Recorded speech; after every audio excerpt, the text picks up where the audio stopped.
Good afternoon, Packers fans. Aaron Negler here with your Packers Daily Chat, coming to you live on the Cheesehead TV social channels.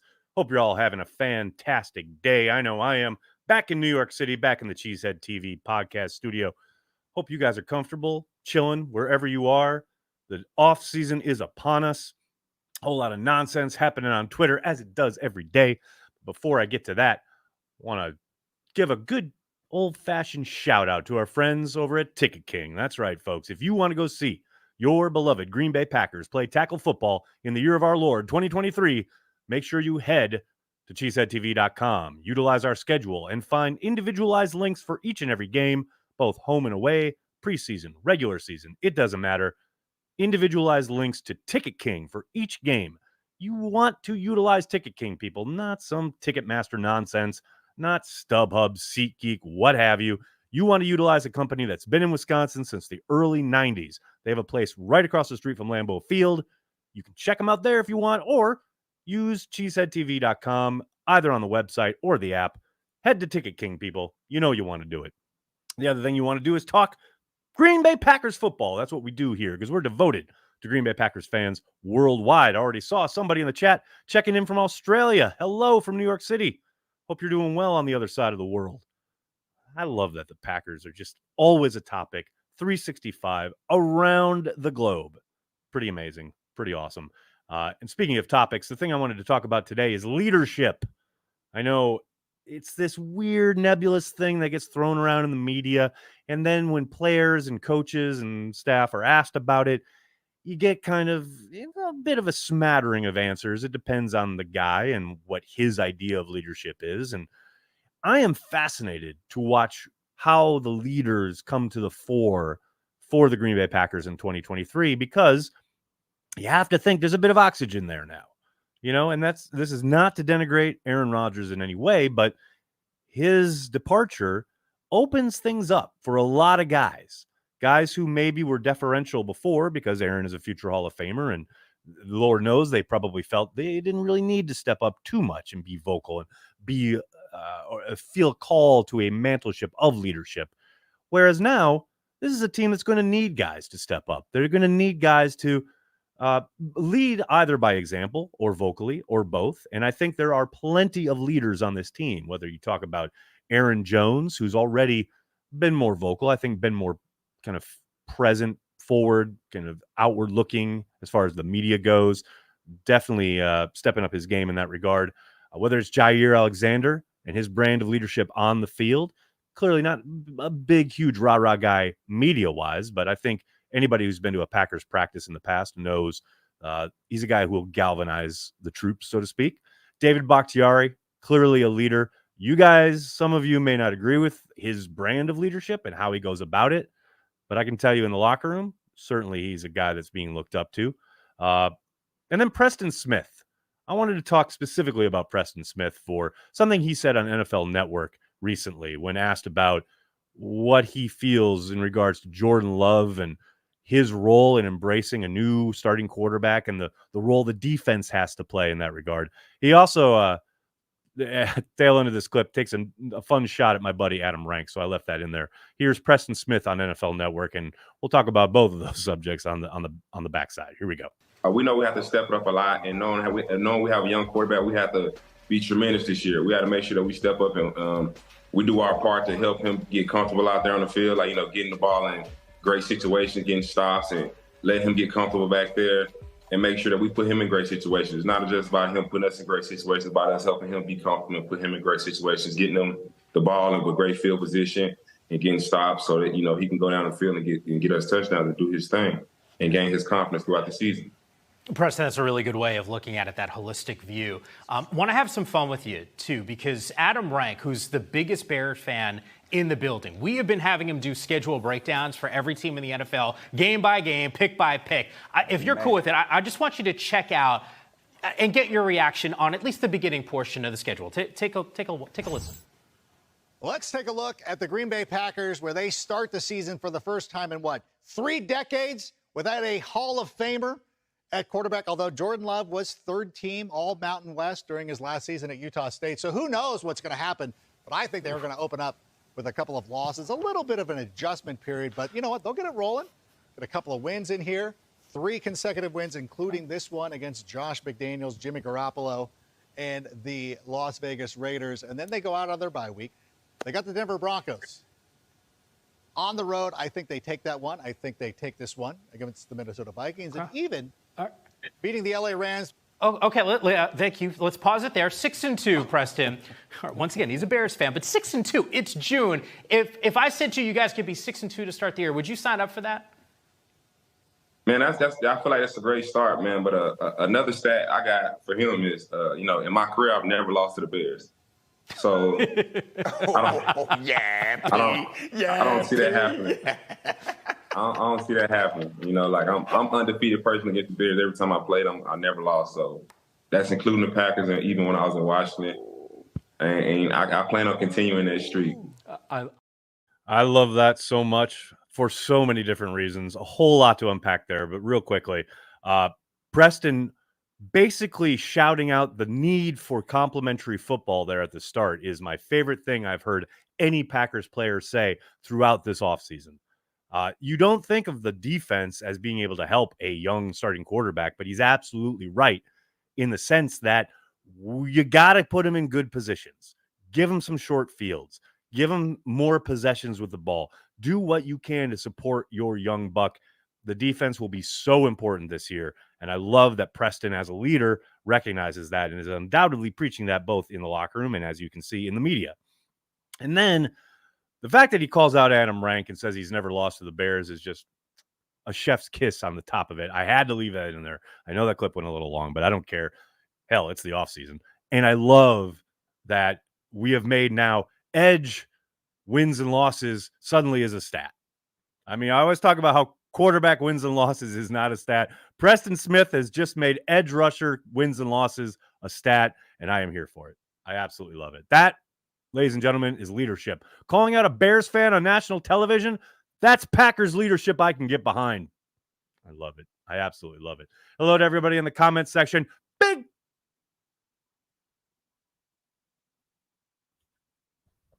B is here. What's up, Big B? How you doing? Good to see you, buddy. Been too long. Hope you're doing well. We got all sorts of folks up in here. Callum's here. What's up, Callum? Brandy, of course, Brandy is here. Amar is here. What's up, Amar? Thanks for the super chat. Really appreciate it. Finally made a live. See you at HH. Do you feel that Shamar Jean-Charles has not been used correctly? Feel he would be an awesome boundary off the line corner, like the way Barry wants to play defense? That's an interesting question. I am the last person on earth to talk with any kind of authority about where he should be utilized, simply because we haven't seen a whole lot of him. And mostly what we've seen publicly has been in the slot. Now, could he be a boundary corner? It's a possibility. And he has done a little work there. But I haven't seen much that jumps out and says that's, where he belongs. It's funny you bring him up, because I do think he has looked pretty good the handful of times we've seen him in the mix, even sometimes with the starters, or at least in rotation with the ones and twos throughout the last couple camps. He just hasn't been able to crack the regular rotation for whatever reason. Now, some of it, he has been injured at times, but even when he has been healthy, he hasn't really sniffed the field much in regular season play, unless they were down a bunch of guys. I'm really fascinated to see what happens with him in camp this year. I mean, it's, essentially put up or shut up time for him in his NFL career as far as being able to stick around Green Bay. I think he's got to contribute on teams. He's done that in the past. Hopefully he can do more of that. But, with Keyshawn Nixon taking the bulk of the snaps in the slot, I don't expect that job to be open. However, maybe he can put himself in rotation for the dime or even some of the prevent stuff. But, he's like I said, he's got to put up. He's got to have a good camp. Because they brought a bunch of young talent onto this team in the last couple of years. Tons of draft picks itching for roster spots, and special teams is the way you're going to stick around. So could he be utilized outside a little bit more? Yeah, I think that's a possibility. But number one, he's got to produce on teams. That's his way of sticking around in Green Bay for the time being. What else we got? Randy has a Brewers question. What happened to Corbin Burns? Man, I don't know. I turned on the game last night and they were down 2-0 already. After 2 pitches, they had guys on the corners. So I think what happened to Corbin Burns is, a real baseball team came to town. Yeah, that was a tough look last night. Mike asks, is Nixon going to be used on offense? Good question, Mike. They keep teasing it. We don't know really. I think maybe they take a look at that. I would suspect they do it behind closed doors. I'd be surprised if we saw any of that in camp, although who knows. But they've done this before. You know, they talked about Jair Alexander being put on offense, and then that never materialized. But perhaps now without Rodgers and the need to kind of diversify the playbook, maybe they do something like that. I wouldn't be surprised if they utilized him a little bit in the Tyler Ervin type role, some of the jet sweep stuff, orbit motion, get him out in space, throw it to him out there and let him go to work, much like, you know, catching the ball as a returner and trying to make stuff work through the wash, what have you. It's a possibility. I'm not completely dismissing the idea, but like I said, they've talked this talk before, but it's never really kind of resulted in anything. But hey, again, you got a lot of creativity now on offense, a lot of ways that you can kind of maybe create opportunities for guys where maybe they didn't exist before. What are my thoughts on Aaron Jones in 2023? Callum, I think I was actually just on a podcast that'll be out, I think tomorrow or maybe later this week from CBS Sports with my friends Katie and Will, talking about, you know, this might be the year Aaron Jones finally becomes the superstar that Packers fans know he is, but he so rarely seems to get the recognition nationally that he, you know, deserves. The days of Aaron Jones getting 3 or 4 touches in the first half, hopefully will come to an end. And I would suspect we see him get the ball like 10, 12 times, maybe hopefully in the first half, but definitely throughout a game, third quarter, what have you, build up a lead, then bring A.J. Dillon in and pound them in the submission in the fourth quarter. I would hope that would be the approach that they want to use. But Aaron Jones needs to touch the football. And without question, you know, he is your most experienced, best offensive weapon. I don't think there's any doubt. We all know Christian Watson is a home run waiting to happen. But as an all-around threat, Aaron Jones can kill you in a million different ways. You got to get him the ball early and often. So hopefully, I'm not saying it's completely Aaron Rodgers' fault, but hopefully some of the RPOs and the run solutions kind of go the way of the dodo, and we actually get our superstar running back in waiting a few more touches earlier in games. And that helps the production, that helps the scoreline, and he becomes recognized as the absolute mega talent that he is. That's my hope. Nixon blocking for Rodgers on kick returns no more. No doubt about it. Too slight to be a workhorse, says Rabindavazulu. I can't pronounce that's a mouthful of a handle. It doesn't need to be a workhorse. He just needs to get the ball more. And I think there's a fine line between becoming like the Marshall Faulk or the Eric Dickerson of yesteryear, which is kind of the workhorse type that you're probably alluding to. He doesn't need to be that, but he does need to get the ball more. I don't think there's any question there. I mean, he's a football player. He plays running back. 3 touches, 4 touches in the first half of a football game is ridiculous for a guy of that caliber. Yeah, like, do you want to keep him fresh? Do you want to keep him healthy for a 17-game season? Hopefully a run to the playoffs? Yeah, of course you do. But you can mitigate his touches and carries without giving him 3.5. That's all I'm saying. Vex, what's up, man? Thanks for the super chat. Tired of the defense maybe being better every year. Time to be better. Vex, from your super chat to the football guy's ears. I hope so, man. Look, we all know there is nobody in Green Bay with a seat that is hotter than Joe Barry's. That's point blank.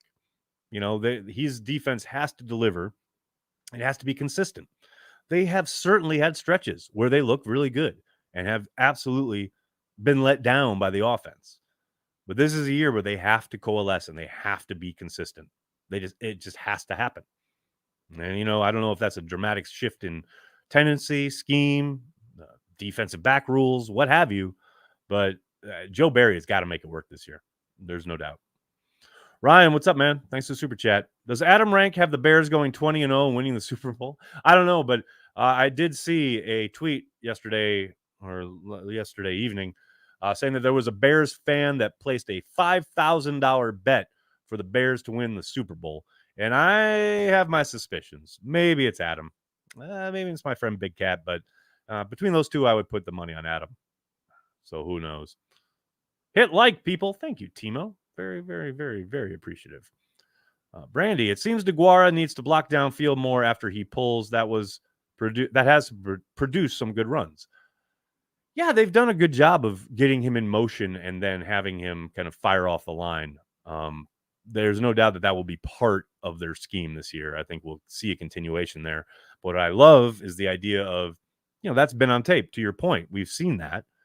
Maybe they utilize that in a way that allows him to kind of engage initially and then release out into the flat or on a wheel route or something to get him the ball in the passing game. I think there's no doubt that it's time to utilize his skills as a receiver because, look, he was not utilized a whole bunch in his first couple years in Green Bay.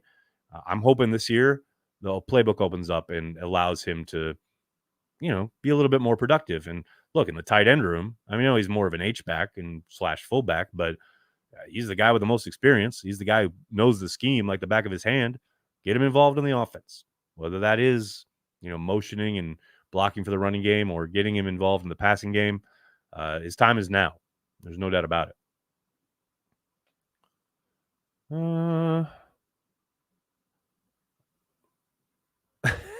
Nice. Curtis, that's a lovely sentiment. I love you all the way from Canada, but not as much as I love beating the Bears. Sorry. I have nothing to be sorry about, my friend. I think we're all in that boat, no matter where we are in this world. Hell, like I said, we have someone viewing us from Australia at the moment. No matter where you are on this globe that we call home, we all know one truth will be universal forever and ever, and that's that the Bears still suck. And there is no greater feeling in the world than watching the Packers beat the Bears. So you and I, we are bound by this very fabric of nature when it comes to the Green Bay Packers and the Chicago Bears. So no need to be sorry, my friend. In fact, I salute you. I drink to you. I carry the G in your honor. There we go. That's what I'm talking about. Great hearing Bakhtiari say his knees feels great. Okay, Brian. Brian. The first rule of Bakhtiari's knee is you don't talk about Bakhtiari's knee. The second rule of Bakhtiari's knee, you do not talk about Bakhtiari's knee. Hope we're clear. Do I storm the field tonight during the Brewers game? Big B, if you storm the field, I will never allow you on a Cheesehead TV stream, happy hour, anything. Don't be an idiot, my friend. My friend, don't be a jerk. Quoting the great work of Ghostbusters there. Soder. Packers beating the Vikings also feels really good. It's true. It does. But you see, the thing with the Vikings is as annoying as their franchise is and as awful as that fan base can be, it's just, they're just trash. There's nothing satisfactory about it other than that's what should happen, right? The Bears, there's just something warm and fuzzy about it, knowing that they still suck and the Packers have beat them and you can just enjoy your day. Sometimes it's a slight difference, but there's certainly a difference there. One thing I've noticed about Love is he realizes all he has to do is get the ball into his playmaker's hands. David, I think there's some truth to that. However, it's such a small sample size, and you have to think a big part of it is the types of plays that are being called for him. Now, one could say maybe those plays were being called for the former quarterback and he was changing things at the line or what have you. But I do agree that, yeah, he seems to go through his progressions, know where his outlet is, and seems to have no issue with just getting the ball out in rhythm and letting the scheme do the work. Now, that's one thing when you're the backup and you come in certain situations or, you're a young quarterback that is being catered to offensively as far as the play calling, what have you. It's another thing when you're the starter and all of a sudden defenses are designed specifically to take away what it is that you are comfortable doing. So we'll see. I think as the year goes on, coordinators will adjust and things will get tougher for him. And I keep telling you guys this, and I don't want to be a Debbie Downer. I'm not trying to be, I'm not trying to be a wet blanket, but there will be moments, there will be games and stretches of games where it's going to be tough. And teams are going to take away things that he finds comfortable or where it's clear that's how he operates. So I agree that's, the surface kind of looking in, that's apparently the case, but I don't think it'll be the case for long. Eventually things happen and guys adjust, and then you got to go into your playbook and your scheme and start doing things a little differently. Now, I don't think it'd be dramatic, but those are the things we're going to watch throughout the season. And that's what makes it so exciting is, really not knowing how things are going to transpire. All right, everybody, I'm going to have to get going. I can't thank you enough hanging out, talking Packers each and every day, Monday through Friday, right here on the Cheesehead TV social channels. Patreon members, Carry the G Club members, happy hour at the top of the hour. Look forward to seeing you all there. For the rest of you, in the meantime, please hit like on the video, subscribe to the channel, tell your friends, and tell your family. Cheesehead TV, we are devoted to Green Bay Packers fans worldwide. Thanks a lot, everybody. Have a great day. Go Pack Go.